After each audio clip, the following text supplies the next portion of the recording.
अधेड़ उम्र में सास की शादी। रेशमा आज बहुत खुश होती है। आज उसकी शादी को पूरे 10 साल हो जाते हैं। घर में खुशी का माहौल होता है और इसी खुशी में रेशमा घर में तरह तरह के पकवान भी बना रही होती है। इसी बीच रेशमा की पड़ोसन उनके घर आती है और उससे कहती है, क्यों रेशमा, आज घर में बड़े पकवान बन रहे हैं, कुछ खास है क्या आज? आज ही के दिन मेरी शादी हुई थी और आज मेरी शादी को पूरे 10 साल हो चुके हैं। अच्छा, शादी से याद आया, रेशमा क्या तुझे पता है, हमारे पास वाले ही एक गांव में 70 साल की एक बुढ़िया औरत अपनी दूसरी शादी रचा रही है।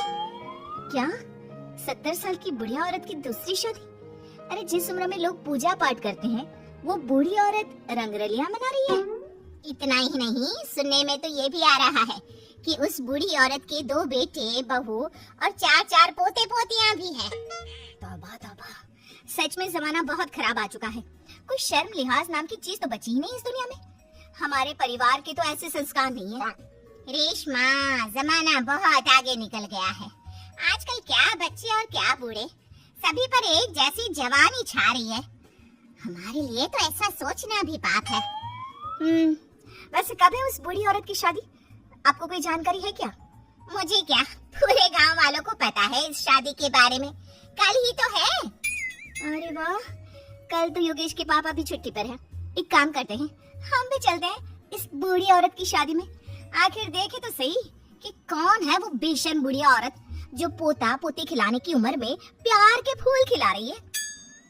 पड़ोसन वहाँ से चली जाती है, जिसके बाद रेशमा सोच में पड़ जाती है। शाम को जब रेशमा का पति अमित घर आता है तो वो रेशमा को हैरान परेशान देखकर पूछता है, क्या हुआ रेशमा, आज बहुत परेशान सी लग रही हो? कुछ खास नहीं, एक बुढ़िया औरत के बारे में सोच रही थी। कौन सी बुढ़िया औरत? रेशमा अमित की ओर देखती है और उसे बताती हुए कहती है, हमारे पास वाले गांव में ही एक बूढ़ी औरत है जो अपनी उम्र के आखिरी पड़ाव में अब लव अफेयर कर रही है और कल उसकी शादी भी है। ताज्जुब की बात तो ये है कि उसके 2 बहू बेटे और 4 पोते पोतियां भी हैं। फिर भी किसी ने उसे नहीं रोका। अरे इतना भरा पूरा परिवार होने के बाद वो अपना दूसरा घर क्यों बसाना चाह रही है? पता नहीं जी, मैं सोच रही थी कल आपकी भी छुट्टी है तो क्यों ना हम भी शादी देखने चले। सुनने में आ रहा है कि कल पूरा गांव जा रहा है उसकी शादी देखने के लिए। रेशमा की बातें सुनकर अमित भी दूसरे दिन उसके साथ चलने के लिए हामी भर देता है। अगले दिन सुबह रेशमा और अमित बच्चों के साथ शादी देखने निकल जाते हैं। गांव से कुछ किलोमीटर की दूरी तय कर रेशमा अपने परिवार के साथ विवाह स्थल पर पहुंच जाती है।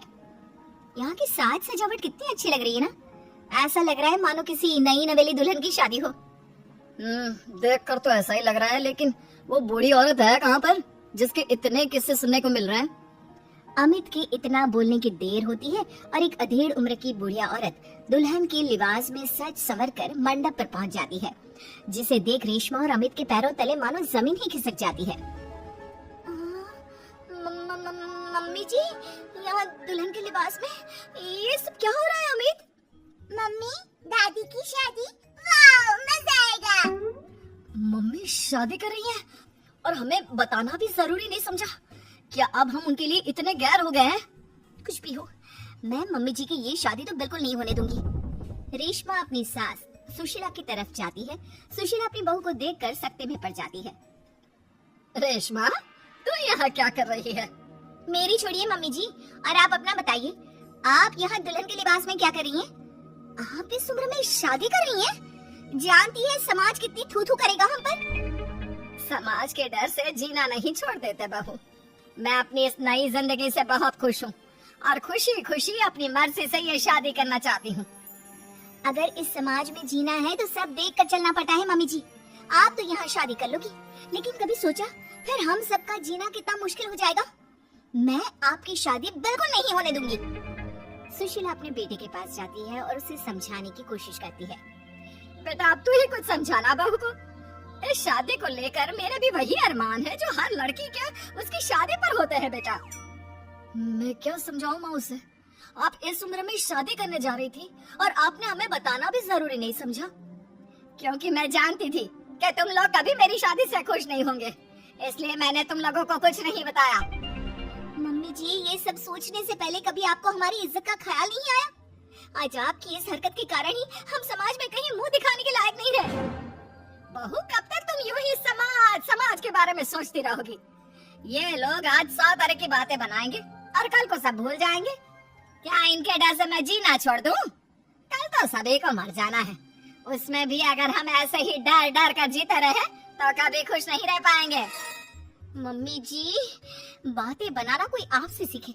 जिस उम्र में आपको पूजा पाठ करनी चाहिए, अपने पोते को गोद में खिलाना चाहिए, उस उम्र में आप फिर से अपना घर बसाने के सपने देख रही हो।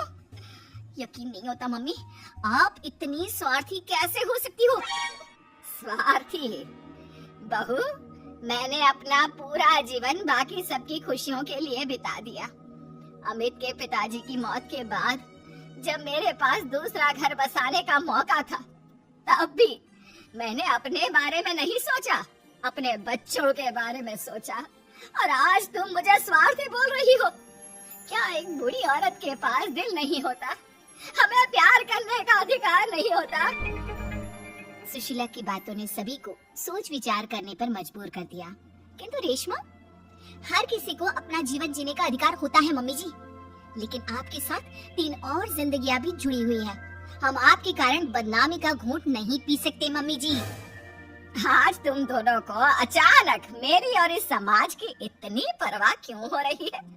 यह बदनामी और समाज के तानों का डर तब तुम लोगों के जहन में क्यों नहीं आया, जब 2-2 बेटों और बहुओं के होते हुए भी मुझे अकेले उस एक कमरे में रखकर घूट घूट कर जीवन यापन करना पड़ रहा था? तब तुम लोगों को याद नहीं आया मुझसे कितनी जिंदगियां जुड़ी हुई है? सुशीला की बातें सुनकर रेशमा और अमित अपना सिर झुका लेते हैं।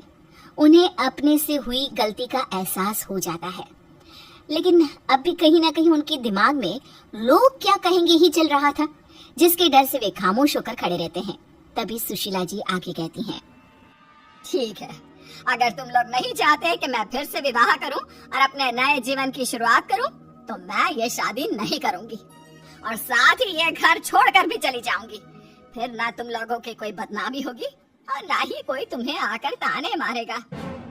सुशीला की बातें सुनकर रेशमा और अमित दोनों सोच में पड़ जाते हैं। कुछ देर सोचने के बाद रेशमा कहती है, नहीं मम्मी जी, आप घर छोड़कर मत जाइए। आप सच कह रही हैं।